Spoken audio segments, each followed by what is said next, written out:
윤석열 인수위는 서오남이다.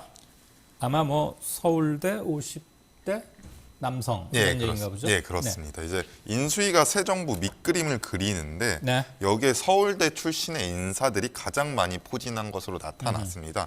우선 평균 연령은 57.6세이고 남성이 다수입니다. 그래서 서오남 이렇게 이름이 붙었고요. 예. 평균 이제 인선이 완료된 인수위원 24명에 대한 평균치고 서울대 졸업한 인원은 이 중에서 총 13명, 절반이 넘는 숫자입니다. 24명 중에 13명? 예, 그렇습니다. 일단 뭐 직업별로 보면 현직 교수가 11명이고 현역 국회의원이 6명이고요. 네. 그리고 평균 연령 57.6세라고 했는데 최고령이 64세의 박성중 의원이고 예. 최연소가 45세 남기태 교수로 2030 청년층은 포함이 되지 않았고요. 네. 그리고 여성 인수위원 같은 경우에도 총 4명에 불과합니다. 여성이 적을 건 뭐 이해가 안 가는 바는 아닌데 2030 그렇게 강조했건만 막상 인수위는 아직은 없군요. 예, 아직 인수위원회는 이름을 올리지 않았습니다. 자, 그런데 인수위의 공백도 좀 크다 이런 말 나오고 있어요. 예, 그렇습니다. 일단 우선은 여성과 통일 분야는 완전히 분과에서 빠졌고요. 기후위기 그리고 교육 그리고 특히 부동산 문제 이 부분에 대해서 의제를 담당할 전문가가 포함되지 않아서 네. 이 부분에 대한 비판이 나오고 있습니다. 결국에 경제분과를 보면은 산업통상자원부 관료 출신이거나 대기업 임원 그리고 창업 경험가 전문가로서 이제 부동산과 거리가 먼데 이번 선거에서 사실 부동산 정책을 가장 중요하게 다뤘던 윤석열 당선인이 그렇죠. 부동산 정책 전문가를 이제 섭외하지 않으면서 이 부분에 문제가 있다는 지적이 나오고 있고요. 그래서 이 부분 관련해서는 인수위 측에서 지금 전문위원 말고 이제 인수위원 말고 전문위원 등을 통해서 네. 부동산 정책을 다루겠다라고 해명을 한 상태고요. 네. 그리고 사회복지 문화분과에선 여성 이슈가 완전히 사라졌고 뭐 간사를 맡고 있는 이미자 의원 같은 경우에는 노동 전문가고 그리고 코로나19 전문가 그리고 안철수계 김도식 서울시 정무부시장 이렇게 이름을 올렸고 여성 이슈는 다뤄지지 않고 있습니다. 네. 교육과 기후변화 이런 것도 굉장히 큰 이슈인데 네. 그쪽은 좀 어떻습니까? 이쪽에 대해서도 전혀 관심이 부족하다라는 지적이 나오고 있고요.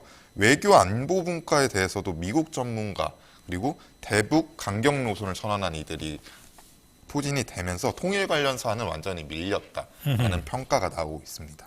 외교안보분과가 지금 한반도 주변 정세도 그렇고 북한의 발사체 입단 발사 이런 거 있는데 물론 앞으로 뭐 인수위가 총 한 200명 안팎으로 대충은 꾸려지게 될 터이니까 조금 더 지켜보겠습니다. 그래도 가장 중요한 것은 24명의 분과위원들 인수위원 확정인데 일단 확정되고 보니까 이런 비판도 바로 나오는군요. 자, 민주당 얘기 좀 볼까요?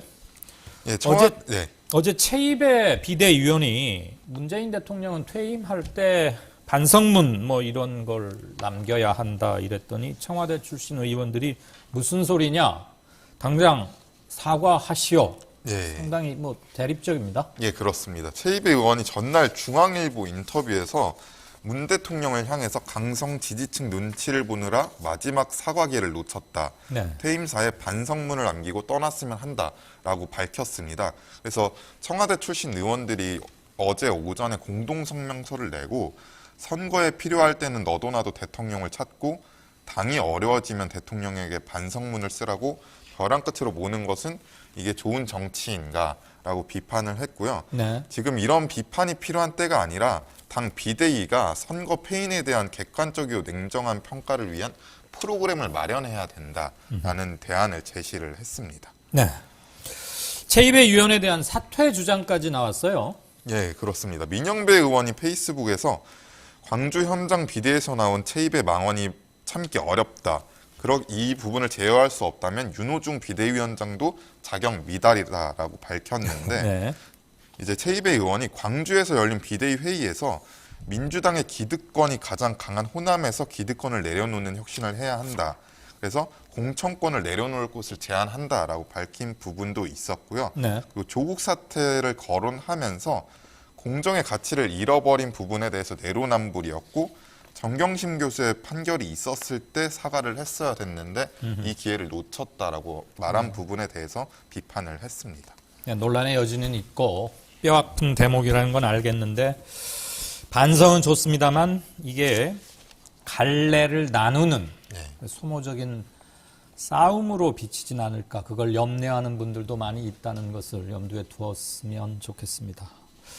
자, 요즘 계속 이 뉴스입니다. 청와대 어디로 옮기느냐, 정확히는 대통령실 집무 공간을 어디에 만드느냐 이건데, 용산 국방부로 거의 확정은 되는 것 같죠? 예, 그렇습니다. 후보군이 세 군데였는데 네. 용산 그리고 외교부가 입주해 있는 광화문 정부청사 별관 그리고 본관이었는데 네. 본관은 이번 후보에서 탈락을 했고요.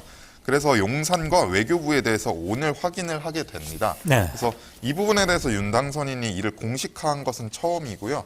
오늘 오후에 인수위원들이 이제 용산과 외교부를 찾을 예정이 돼 있습니다. 그러니까 현장을 한번 보고 정하겠다. 네, 그렇습니다. 원래는 어제 오후에 정해서 발표하겠다 했는데 여론이 상당히 좋지 않으니까 네. 아무래도 그걸 좀 신경을 쓰는 것 같긴 했어요. 네, 그렇습니다. 근데 오늘 현장을 보겠다는 얘기는 용산으로 정하기 위한 그냥 형식적인 예, 아마도 그렇습니다. 예. 그럴 가능성이 좀 높아 보이죠? 예, 지금 5월 10일까지 네. 5월 10일에 청와대에 들어가지 않겠다고 했고 지금 두 달도 남지 않은 예, 상황에서 예. 용산을 확정하고 최대한 시기를 앞당길 것으로 보입니다. 그러니까 집을 빨리 구해서 계약을 하고, 이건 개인 간의 거래니까 계약은 필요 없다고 치고, 들어갈 집 인테리어도 하고, 나갈 사람 또 어디로 갈지 그것도 정해야 하니까 시간이 굉장히 촉박한데, 과연 이렇게 데드라인, 마감 날짜를 딱 정해놓고 이렇게 할 그럴 만한 사안인가 계속 말이 많습니다.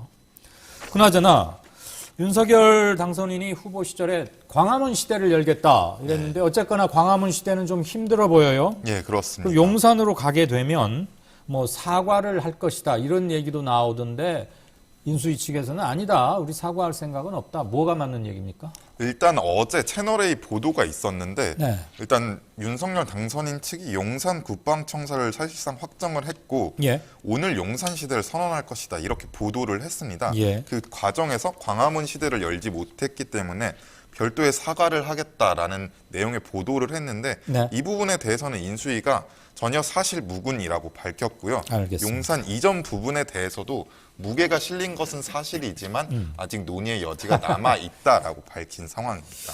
잘 알겠습니다. 뉴스 브리핑 토마토 뉴스의 한동인 기자였습니다. 고맙습니다.